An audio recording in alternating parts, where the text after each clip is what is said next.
Hi guys, and welcome to a new type of video for this channel. So I have been talking about making book reviews a lot, so here you go, first book review.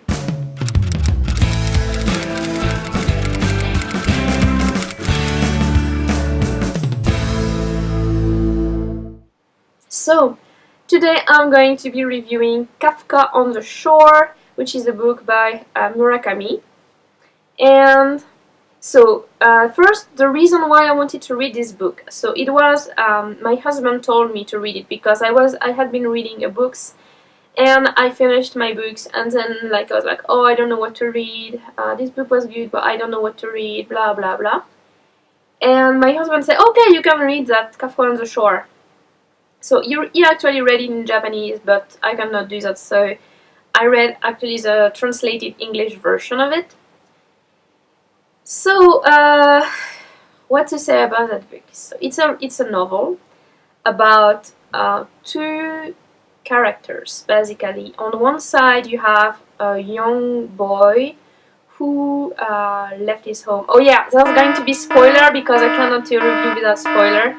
And I don't know if this review is going to be super good because that's my first review. So, anyway, if you want to stick with me, just stick with me. So, Kafka on the Shore. So it's the story of a guy who is I think he's 15 or 16 years old. I don't like I read it like a few months ago. So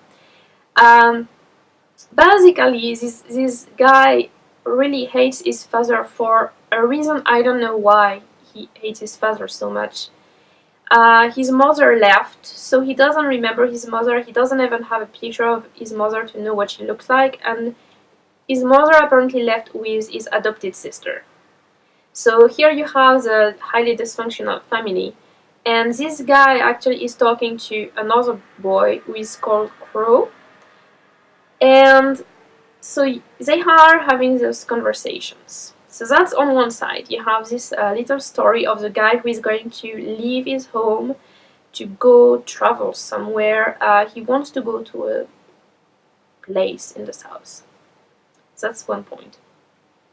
On the other side, you have an old man who can talk to cats.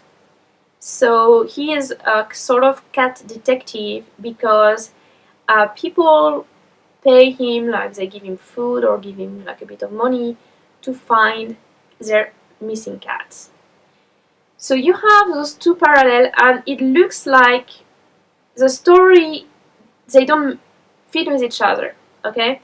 So that's the first one. The first one, you have two different storylines, and you have a mix of chapters. So you have like something that happened to that old man in the past, but you don't know it's about that old man. You just kind of guess it and discover it after a while. You have some military review of that event in the past, like the thing that actually made him be able to talk to the cat. So you have all those different timelines, and then you end up finally with only that two timelines about the boy and about the old man. So first you have to grab your mind around how the events are progressing. So kind of when I read that book, after each chapter I was like telling to myself, okay, what just happened? What's the relationship between the characters? What's the whole point about this family history? And see how it goes, like that. So every single chapter would kind of blow your mind and push you in a different direction, and it's very hard to grab your mind around what's going on in the book, which make it a very interesting read. And I read it like super fast because I just couldn't stop. I had to know what happened. So Kafka, I'm gonna call him because that's the way he called himself. So Kafka and Crow, who is actually a voice in his head, and another kind of alternative to him, arrive in this city in the south, and he basically find a library there because he likes to read. So he find a library there, and he end up working there, even so he's underage. So yeah, he's 15.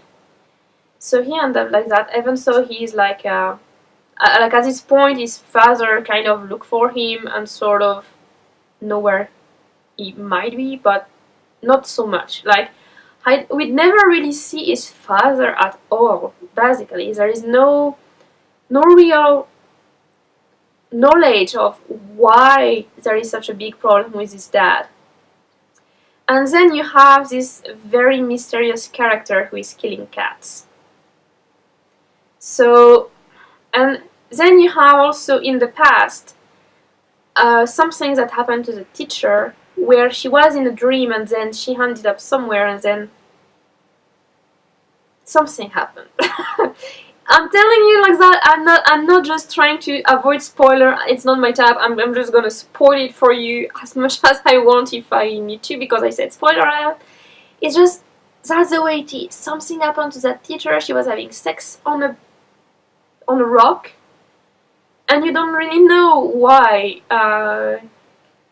Right. So the old guy who is talking to cats is looking for a cat who was abducted by the guy who killed cat. And so you have that cat story on the side, and on the other side the kid is at the library and is like starting to believe that the girl he met at the beginning of his trip when he arrived in that city is his sister, which we don't have any proof about. And that the woman who is the head of the library is his mother. He even asked her and she didn't deny, she didn't say yes, she didn't say no, we don't know. And we're never gonna know.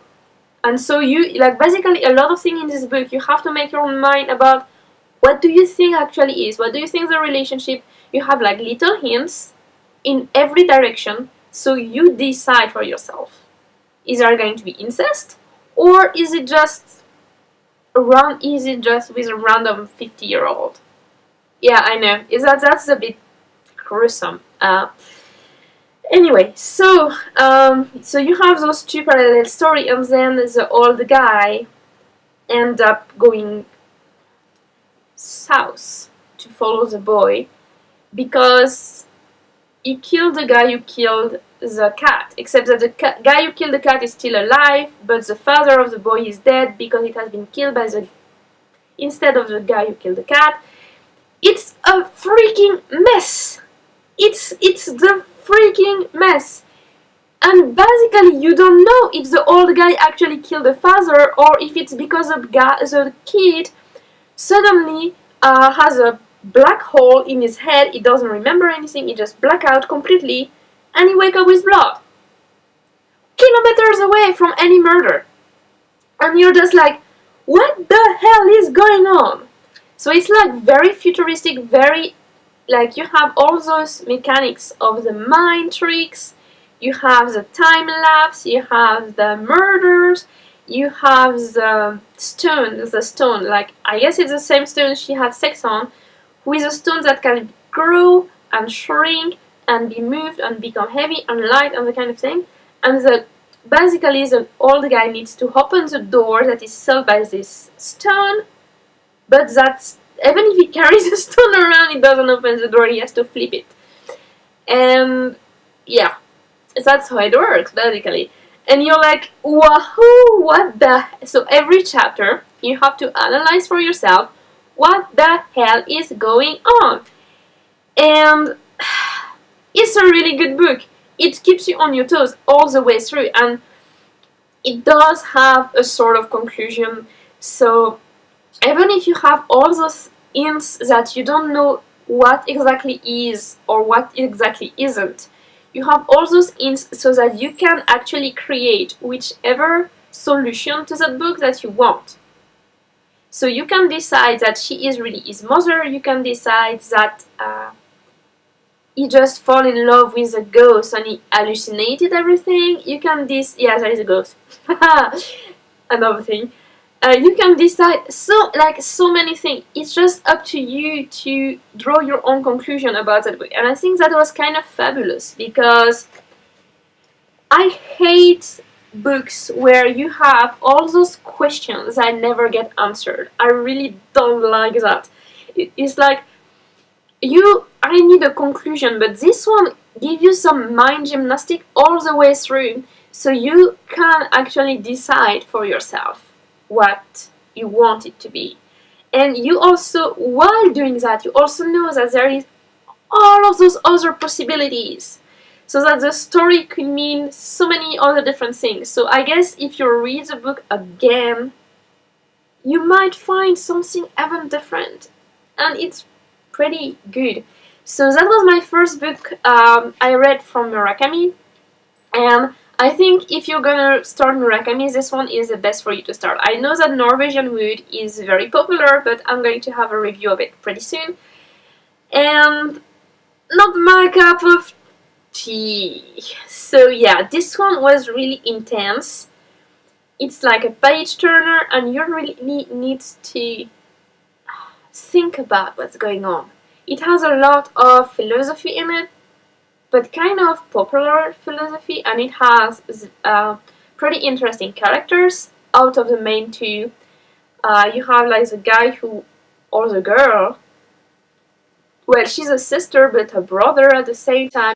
We don't know, we don't know if she is gay or if she is trans or if she is